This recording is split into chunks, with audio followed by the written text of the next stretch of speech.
Hello everyone, welcome back to the Live Out Loud podcast. My name is Katrina. Thank you all so much for sticking around.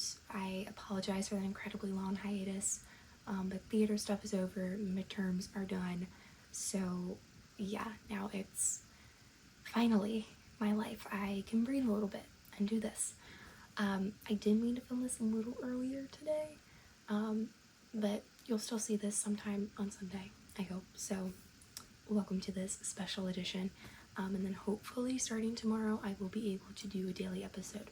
I'm not sure if it'll be at 12:30 like I said it would be, but I will certainly do my best. So yeah, in today's episode I just wanted to first of all, for like the Christian section, talk about something that has been on my mind constantly, what I wanted to do in the first episode, and then just didn't get around to it because of course circumstances. So we're finally going to be talking about navigating the modern dating world as a Christian. Spoiler alert, it sucks. We're also going to talk about in politics, Hamas accepting President Trump's peace deal, so the war between Israel and Hamas finally ending, praise God. Also, Benny Johnson getting threatened, him and his family getting threatened, and how that suspect has now been arrested. There's some things I want to talk about there. Also, the country singer Zach Bryan and his anti-ICE song. Definitely wanted to talk about that. And then as far as entertainment, we're going to talk about Country On by Luke Bryan. This came out a few years ago, but based on how anti-American Zach Bryan's song was, I want to talk about Luke Bryan because he's one of my favorite country singers. And then I also want to talk about briefly The Life of a Showgirl by Taylor Swift. I know not everyone who watches me is a fan of hers, that's okay, but there is one song in particular I really wanted to talk about because I think it's important. So yeah, get ready, get settled, get a snack, whatever you do during podcast, I don't know. Anyways, let's get into it. So to start off, navigating the dating world as a Christian in today's society. Spoiler alert, again, it sucks. Now, take everything I'm about to say with a grain of salt. I say that because I have never been asked out on a date, so I've never been on a date, never had a relationship. All my relationship, like, what I have in my mind has just been, like, witnessing other people around me, so some of my friends, of course my parents, other family members. It's countless years of rom-coms and romance novels and love songs. So take what I'm about to say as you will, but maybe my hopeless romantic point of view is actually the right point of view to look at this. I don't know. So why is the modern dating world, why is it so difficult? Like, what is the issue here?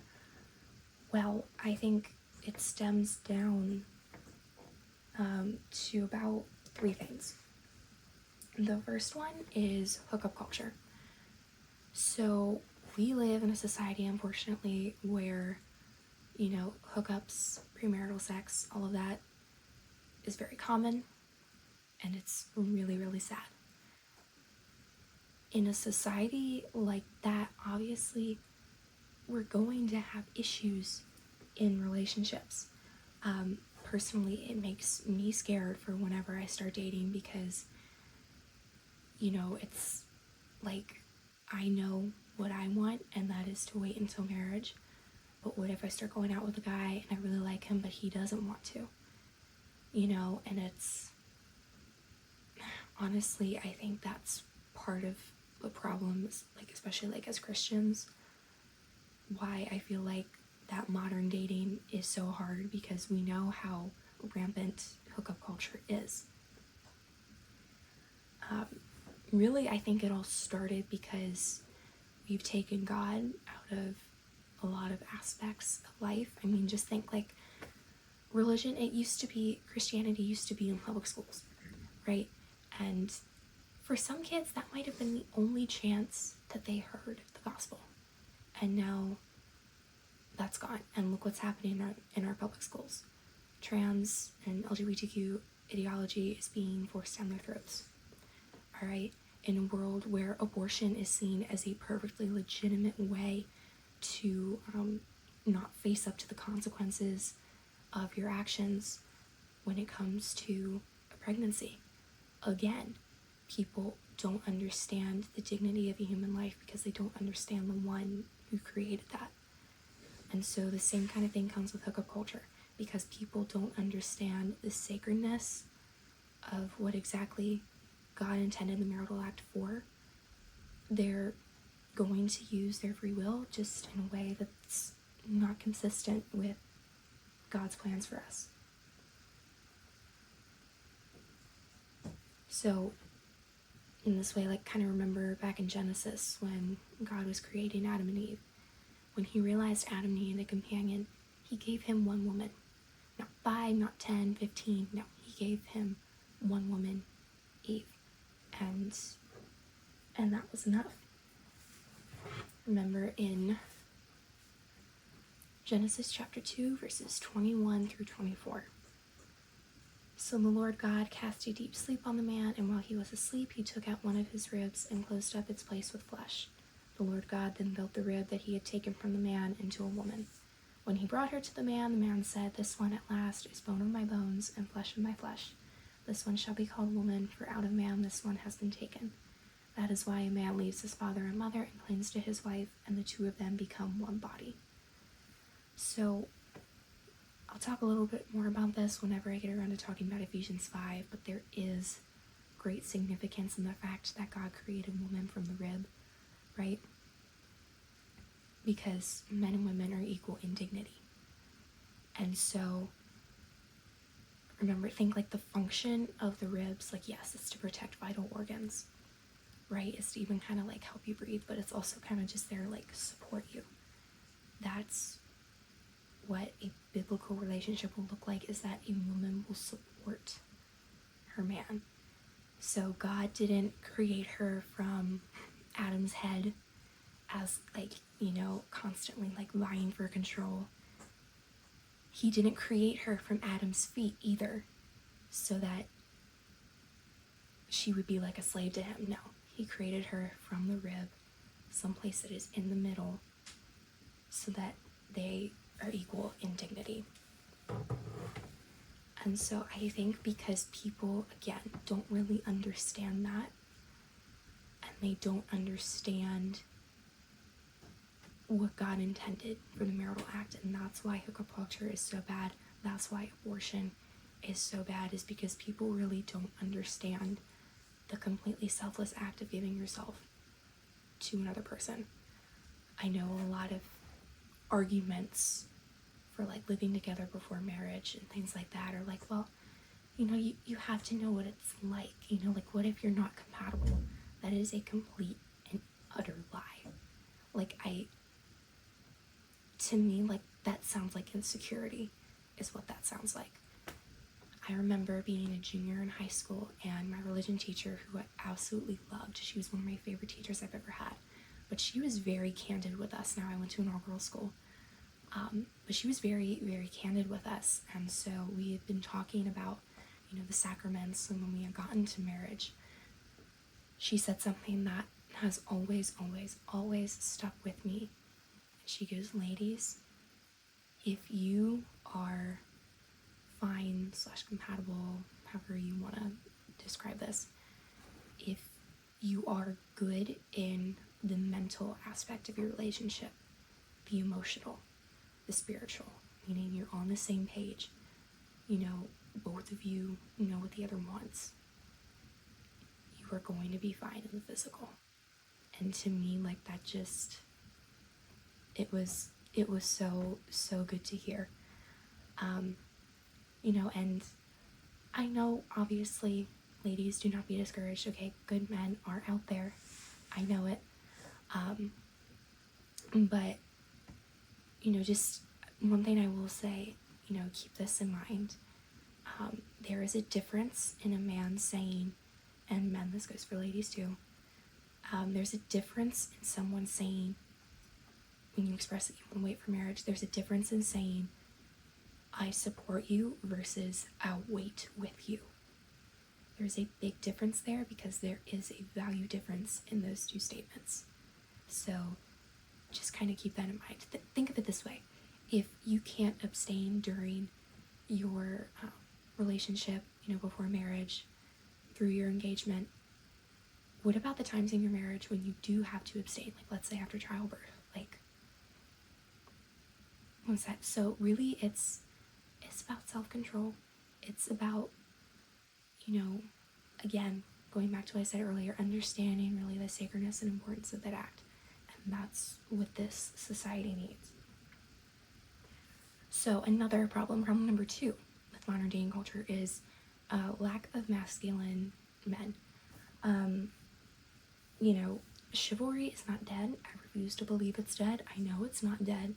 But like when I'm at school, for instance, I say there's a 50-50 chance of a man holding a door open for me. It's like, I don't know. I feel like it's not as common anymore. Partly, I would say, like lack of parenting, especially men coming from fatherless homes. How are they going to know how to act without an example to follow? Now, I'm not, dragging down single mothers or anything, like they are warriors, but, especially men, like there's a reason God created the family with a mother and a father, okay? A child needs both. And so men especially, like, they need that masculine presence in their life. Another thing could just be that modern women are just so against chivalry, I think, and this kind of goes into my third point, which is there's a lack of feminine women today. Feminism has just kind of destroyed, men wanting to be chivalrous in the sense that some women view it as, oh, you're holding the door open for me because you think I can't do it, because I'm weak. Oh, you're paying the check because you think I don't make enough money, or whatever the case may be, when really being chivalrous is not about any of those things. Ladies, if a man pays for your meal, if he holds the door open for you, if he helps you out of the car, into your seat at the dinner table, whatever it may be, it's not because he thinks you can't do it or that you're not strong enough. He does it because he wants to serve you and that you're worthy of that service. Okay, that's literally all it is. But unfortunately, a lot of modern women take it as an insult. But let me just tell you this: if a man, did that to me, if he brings me flowers for the first date, comes up to the door to pick me up and potentially even meet my parents, like, that is going to be 10 times more attractive to me than a guy who just honks his car horn and texts me I'm here. So there is a difference in that. Like I kind of mentioned before, there's a lack of feminine women nowadays as well. And so modern day feminism has just really destroyed that. I am all for, of course, women voting, right? Like, that's great. First wave feminism, awesome. But now we've gotten to a place in society where it's like feminism, we now have to compete with men. All right? Women don't have that mindset of like, oh, we're meant to compliment men. No, we have to compete with them. We have to be better than them because they're oppressing us. That's the view. And I will say, like, okay, take for example, like leadership, okay? I feel like that's typically a masculine trait. I'm not saying women can't have leadership or shouldn't have leadership, absolutely not. But what I am saying is, like, okay, think in terms of, like, your relationship, like, again, kind of what I said a little bit earlier about, fighting for that control. Kind of think about how that's gonna play out. For a good biblical relationship and I will talk more about this in detail with Ephesians 5 whenever I get to that, but a lot of it is women, we almost kind of have the harder job, because yes, the men lead, but we have to trust them to lead. So like, they can make decisions and of course listen to our input and everything, but we have to trust that they're going to lead us in the right direction. And that's what biblical submission really means, and why I hate that it gets so twisted all the time. But really quick, I will just read Ephesians chapter 5, verses 24 to 25. As the church is subordinate to Christ, so wives should be subordinate to their husbands in everything. Husbands, love your wives, even as Christ loved the church and handed himself over her. Basically, St. Paul is literally just saying, outserve each other. That's all you gotta do. But again, with modern day feminism especially, it's like, that's not what relationships become. It's not about outserving each other. It's trying to get ahead, I guess, regardless of what, the other person is feeling or experiencing. But what can we do about this? Because again, it's a big problem and it makes me a little nervous whenever I start to date. But I do think that there are some things we can do about it. So the first one being, okay, specifically to the men, like, be bold. You see a pretty girl, ask her out. It's not that hard, and I know I say that, and I've had crushes before, obviously. I've never told a guy that I liked him. So it's easy for me to say, but, honestly, like, just do it. Just trust me. I dealt with a situationship for like a year, from like 2023 to 24. And for those that might not know, like, the term situationship, basically that's just saying, like, there's a relationship between a man and woman, and the boundaries are not clearly defined. So it's like, you could just be friends, or there could be something more, but you haven't really talked about it. There's some flirting here and there. It's just, it's really messy. And so, I feel like we're also seeing a rise in that, but along with hookup culture is just this rise of situationships where people are not wanting to commit to each other. So I'm a believer in the man making the first move,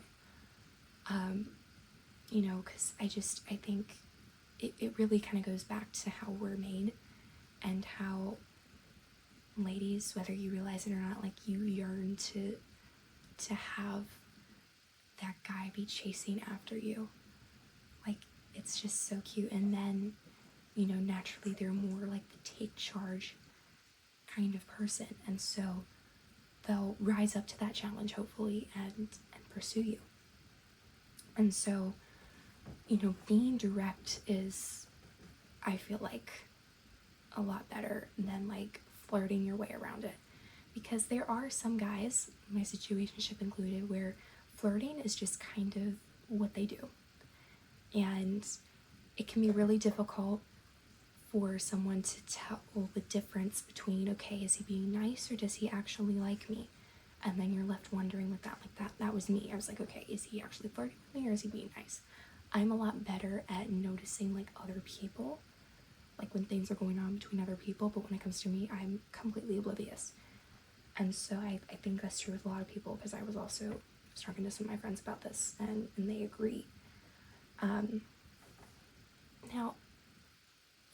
there's plenty of time for flirting, like after you ask her out, after you made your interest known, but just make sure that she knows you're interested and that you're not leading her on, whether on purpose or accidentally. We can also dress a little nicer. I feel like after COVID, everyone has just kind of lost their sense of fashion. And so the key is just to look put together. So personally, like, I wear a lot of skirts and dresses, like 99% of the time.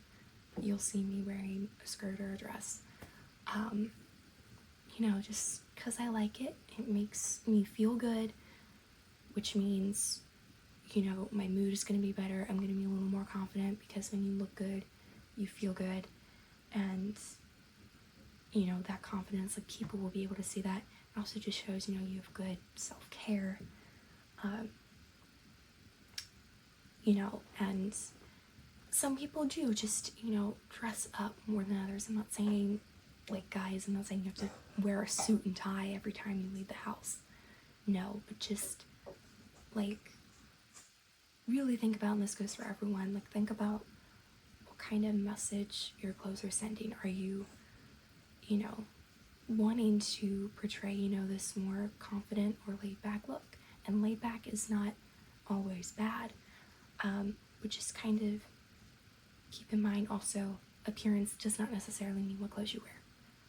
It's also kind of about how you carry yourself.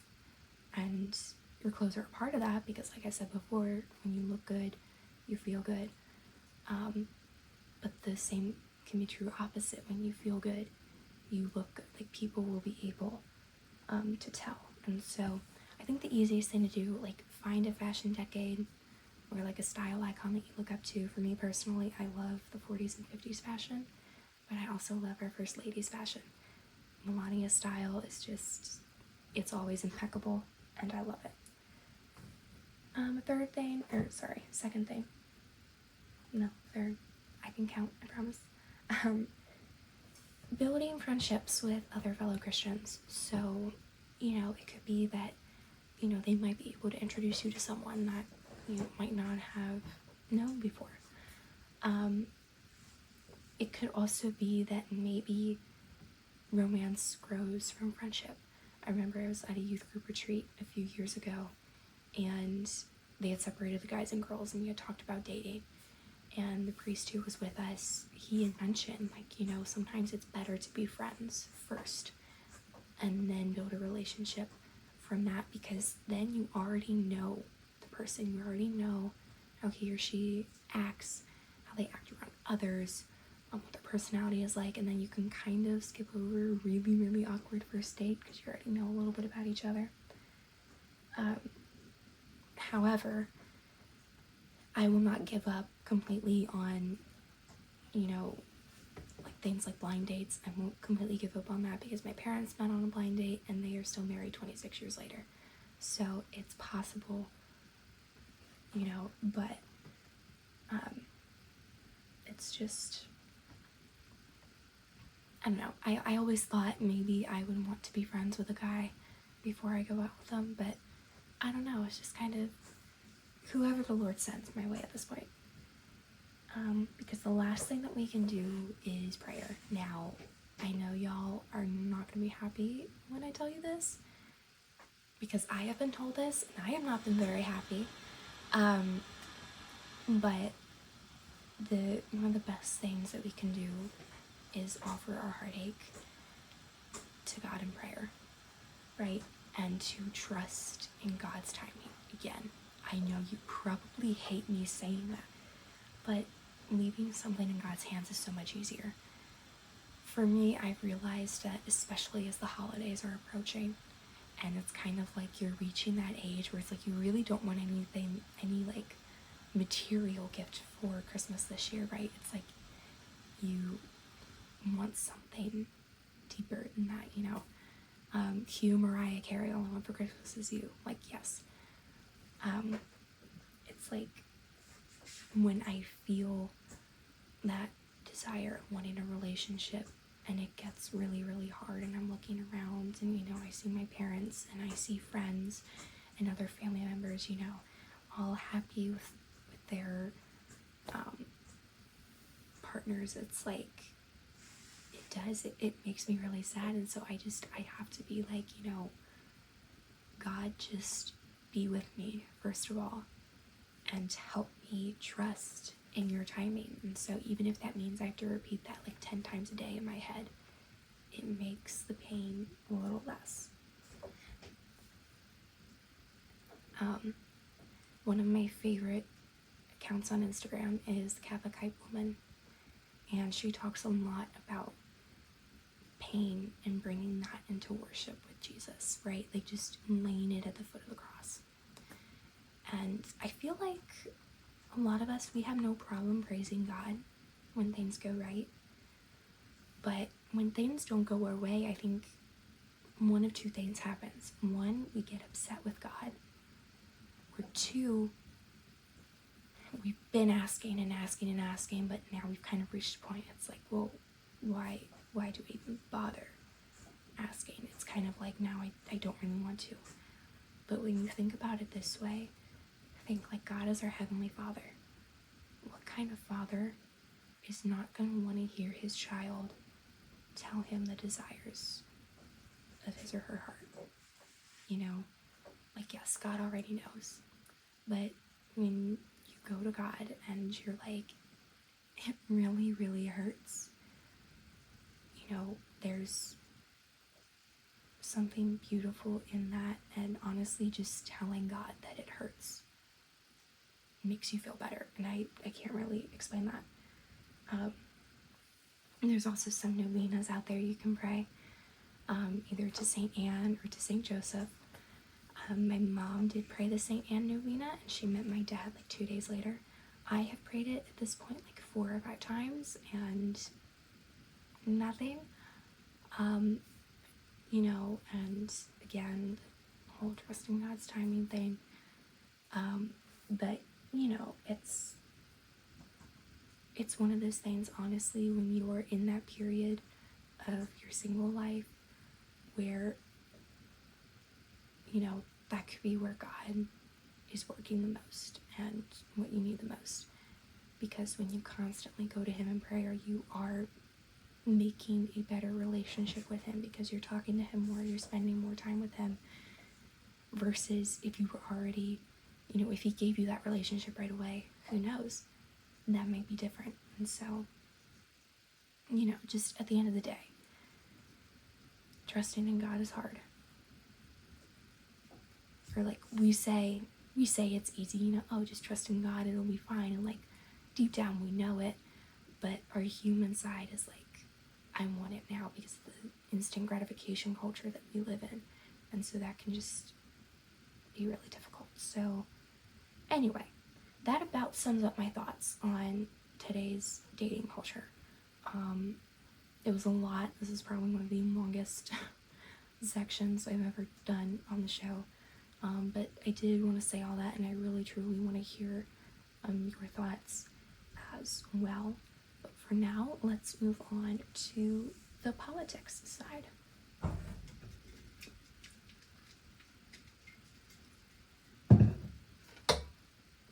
Are we good on the time, Pepe? Oh. Thanks. All right. So 3 things I want to talk about for politics. First, briefly, I just wanted to mention about President Trump brokering a peace deal between Israel and Hamas. The war is over. As I am filming this, he is on Air Force One heading to the Middle East, when the hostages will be released very, very soon, I believe Monday or Tuesday. You know, so praise God for that. But, you know, our wonderful president who has stopped so many wars, who has really, you know, when he was in office, he was like the first president in, what was it, like 20 years to not start a war during his presidency, still has not gotten the Nobel Peace Prize. You know, if we didn't know already that the Nobel Peace Prize meant nothing, we for sure know now, because this was definitely something that the entire world was talking about, and now that President Trump does something about it and succeeds, it's like crickets. You know, it's insane to me. I mean, President Obama, he did win it, was it 2009, and he didn't even do anything. So like, you know, if we didn't know already that the Nobel Peace Prize means nothing, we do now. Something I've kind of mentioned about President Trump before, but I think especially it's clear with this peace deal. One thing I always love to see is the art of the deal on display, right? Like, President Trump is always playing chess when everyone else is playing checkers. And it's so cool to see that. And, now I'm also thinking, like, what if Kamala somehow did win the election? Can you honestly imagine her trying to do a peace deal? No, for a few reasons. One, I don't think she would even have like the capacity to even like think of any of these like terms and conditions and stuff. She would need a lot of help. But also, she has nowhere near the amount of respect that President Trump has. President Trump is greatly respected by many, many world leaders. Kamala, not so much. And so, I feel like the respect that President Trump has, that is a big reason I feel is why this peace deal went through. So, again, that was great news that happened over the weekend. But now the next thing I wanted to talk about is Benny Johnson, a fellow conservative podcast host. He and his family were threatened. They received a letter in the mail at their home down in Florida where I believe the suspect wanted Benny, his wife, and children all dead because he didn't like Benny's views. Now, I don't know if any information as of now has been released about the suspect. I don't think it's very far-fetched to think that this is a leftist, simply because, again, he didn't like Benny's views. Yeah, it's got to be someone on the opposite side. So this is just another example of the left becoming increasingly violent against conservatives and just the right in general. He has been arrested. He's being charged federally and could be in prison for up to 5 years. But it's really sad and disappointing and a little scary that, Charlie he passed away like a month ago. And now, it's like, we thought we hit a high with that, but now this happens to Benny. Like, this problem, it's only gonna keep getting worse, unfortunately. I'm glad the feds are taking this seriously, but at the same time, it's like, I truly don't know if problems like this are ever gonna get better, because the left will never tone down their rhetoric, even though they tell us to do that, and they will never do that.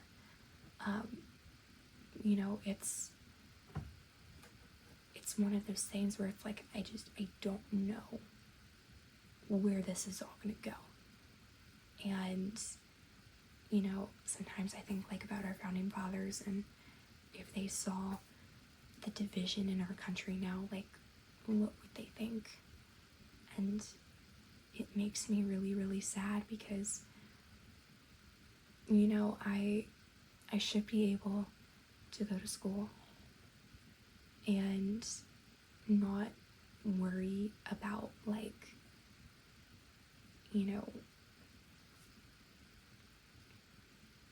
what someone else in my class is gonna think when I say this thing. Because how do I know that they're not another left-wing crazy, So it's really sad that that's where we're at right now. Because, yeah, this problem is not slowing down.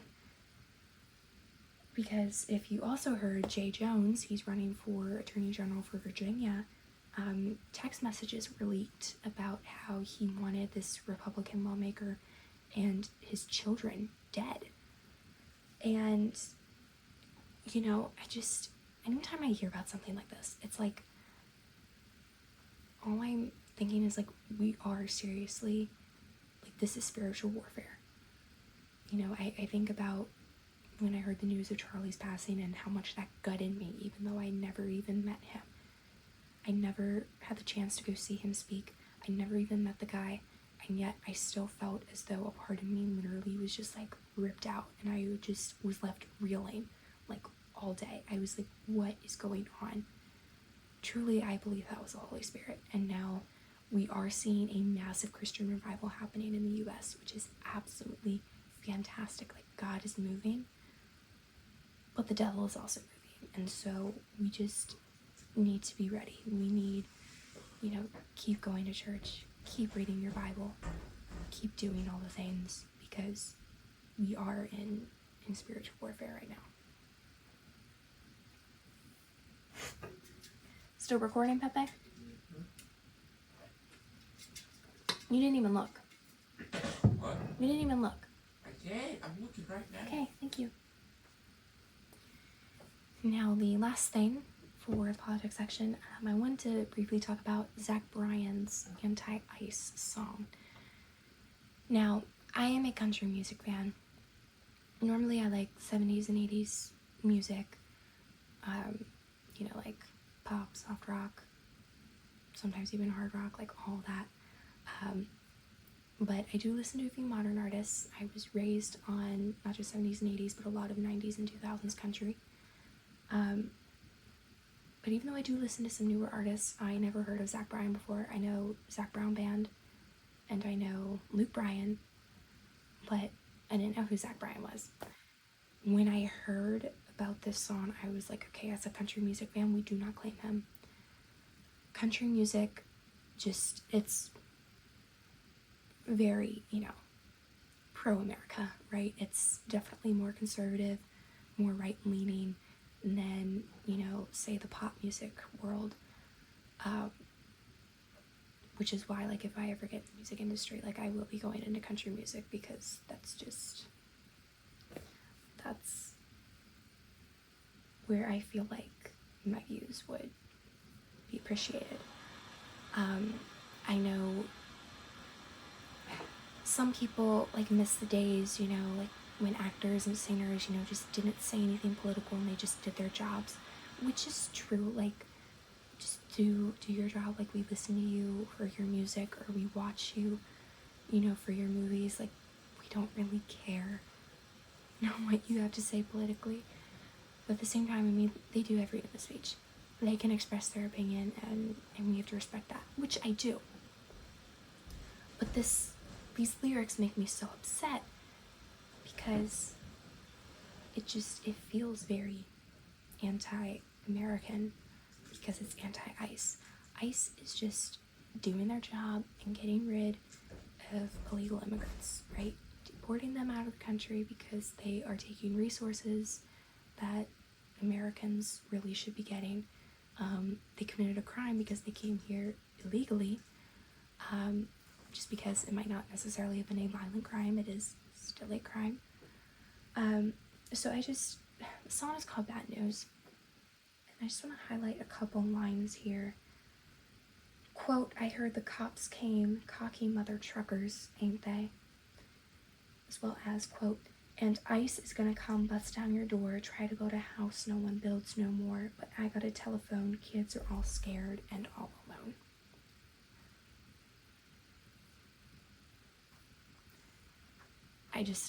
I kind of have no words for this. Again, it's really sad to see. Like, I would have expected this from someone in the pop music sphere, or some alternative artist, or, even, I don't know, some rap artist. I would not have expected a country singer to sing something like this.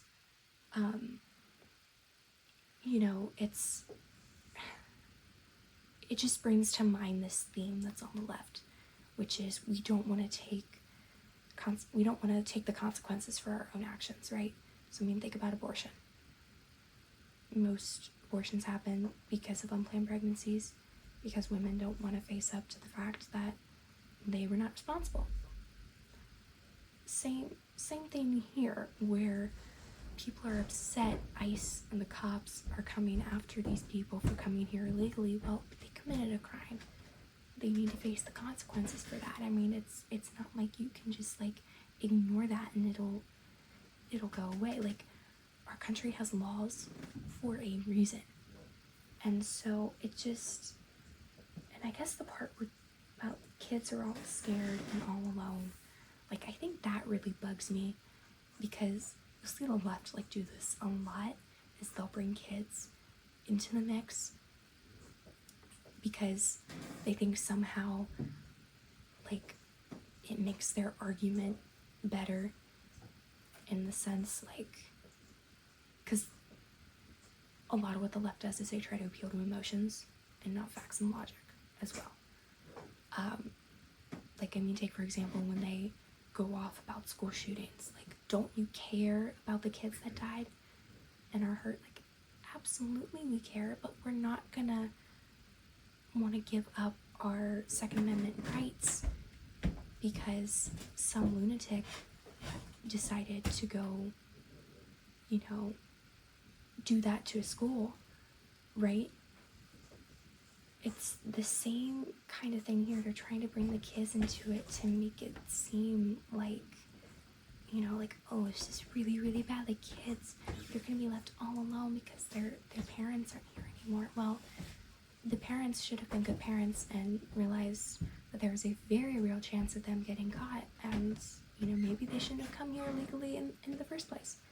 And so, I don't know, and let's be honest, if the left really truly cared about children, they would not be for abortion, and yet they are. So, yeah. That's all I gotta say on that. I hope all this is making sense. I'm a little tired today, so I might be rambling, but point being, I had never heard of Zach Bryan before this, and I don't intend to listen to any of his music anyway, and honestly, I am going to be really interested to see how his ticket sales are doing, because they might just be plummeting, but we'll see. Now we are going to move on to the good entertainment section of the day. Still recording, Pepe? Yeah. Alright.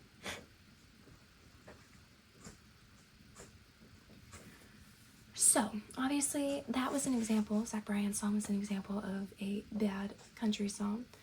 If you want a good pro-American country song, check out Country On by Luke Bryan. This came out a few years ago. Might have come out during COVID, actually.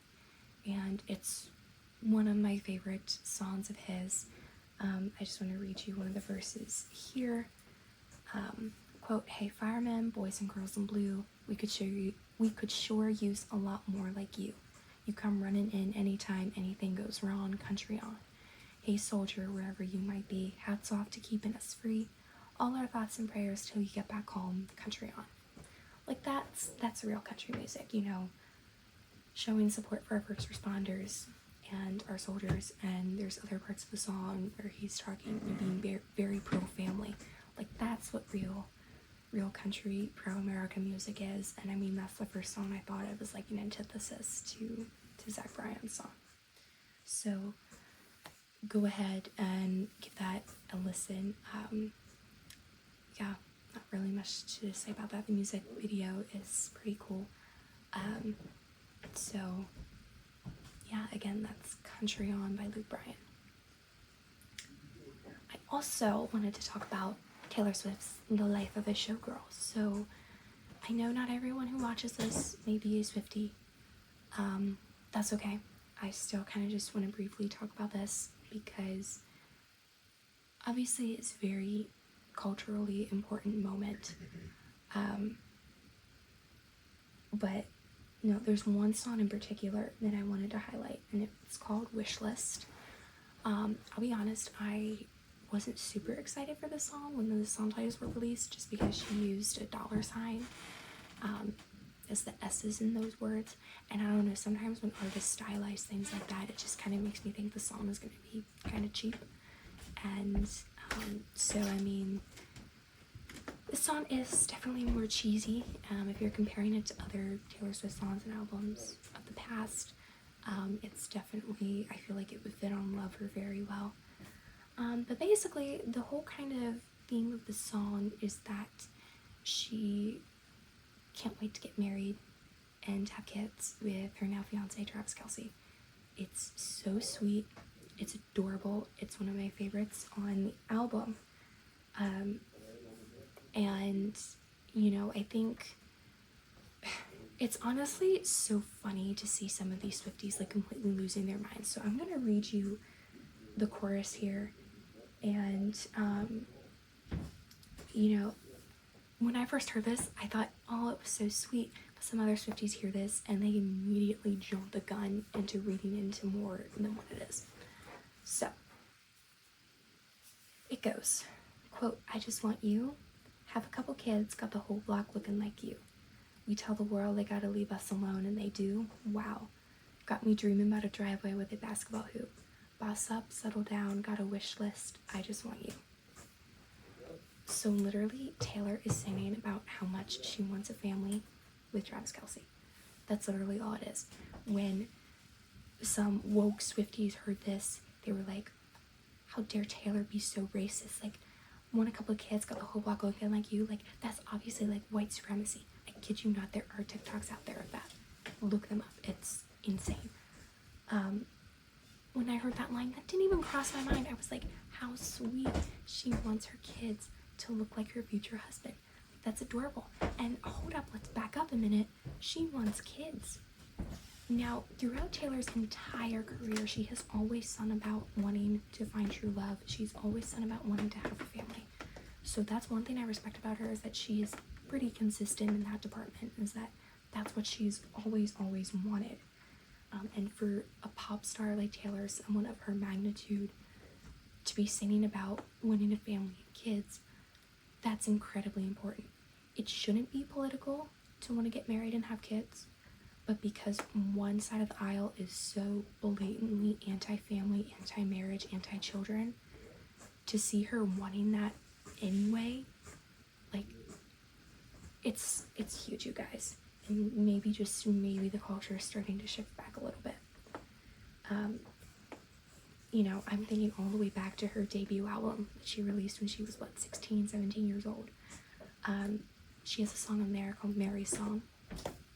And it's so cute. I think she wrote it about a different couple, but obviously, like, it's something that she wanted as well, because I think in an interview she had said, like, you know, I loved the way that this couple loved each other, and it was so inspiring and made me so happy. And so one of the lines in that song, the very end, goes, quote, take me home where we met so many years before, we'll rock our babies on that very front porch, after all this time, you and I. So again, that was from like 20 years ago. Next year she wrote that, and now she still wants that white picket fence life with the babies and the basketball hoop. And it's refreshing to see a pop artist with that, because I mean, we talked about before with country music, like, it's always been pretty pro-family, but to see again a pop star of Taylor's magnitude wanting that, telling people that she wants that, absolutely huge. The album as a whole, I will say, I don't mind a swear word or two, but you know, this is an album I will listen to only the clean version. If you know what track specifically I'm talking about, Taylor has always been very metaphorical. Some people are upset that this album wasn't as lyrically masterful as, say, Folklore or the Tortured Poets Department. Personally, I think it's fine. This is like a very like dancey album, and I love it because her past few have been very like depressing. So like, I'm happy that she's happy. I'm happy. I can finally be happy listening to her music, like The Fate of Ophelia, Opalite, other songs, Life of a Showgirl. Title track is pretty catchy. You know, so like, I'm happy that like we do. It's a fun pop album, and I love it. But it's like, again, it kind of also points to like, you're never gonna please everyone, because the lyrics aren't, you know, as deep as Tortured Poets Department, where when Tortured Poets Department came out, we can't understand anything she's saying. Like, yo, come on. It's a fun album. It's great to see, again, some of these like traditional values starting to come out. Just enjoy it.